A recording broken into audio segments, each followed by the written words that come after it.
When I was a kid, and probably till I was a young adult really, I wanted to be a professional wrestler for a little while. Yeah. But I realised I was too small. So. My name is Andy Hemmings. I'm an animal keeper, and my sort of job role is to muck out the animals, feed them, do talks on them, and sort of enrich their lives, keep them interested, make sure they don't get bored. This is Dave the ferret.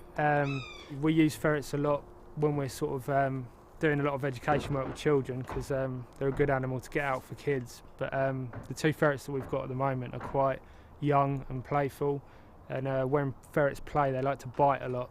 So I've actually spent quite a lot of time with Dave here, sort of getting them used to being handled and stopping them from biting really.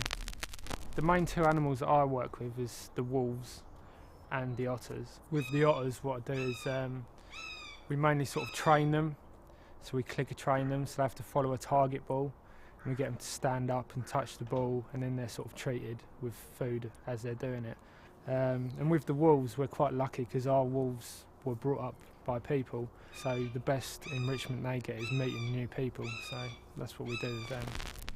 When I left school, I'd kind of had enough of education, so I went straight into I was doing warehouse work and just had sort of jobs in a bowling alley I think at one point, and Toys R Us was another one.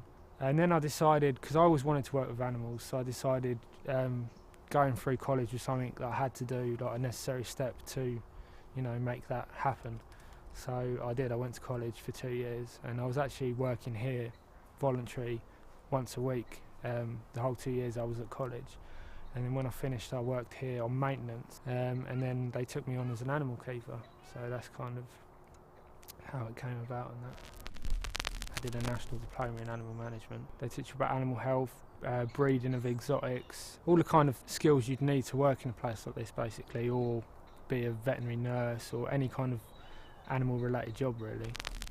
I've always loved animals. I know when I was younger we had a dog, and I used to hang around with that as a kid all the time. I think it kind of stemmed from there, and I was obsessed with animal programs when I was a kid, and books and things like that. David Attenborough was a big one. He really inspired me.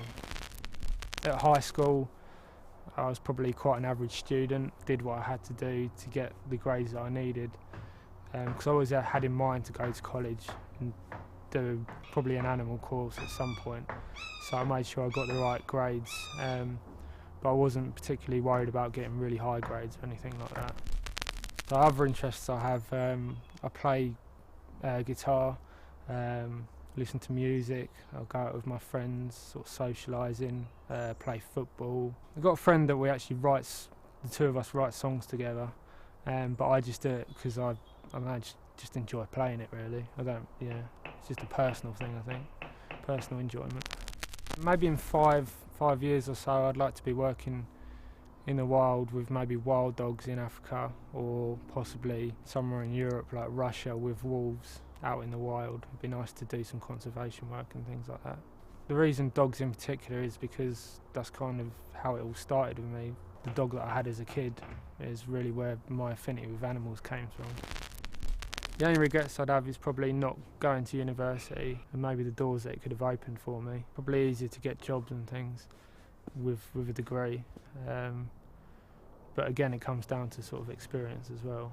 So I've gained quite a lot of that, and you can always do education while you're working as well, so it's not a massive loss.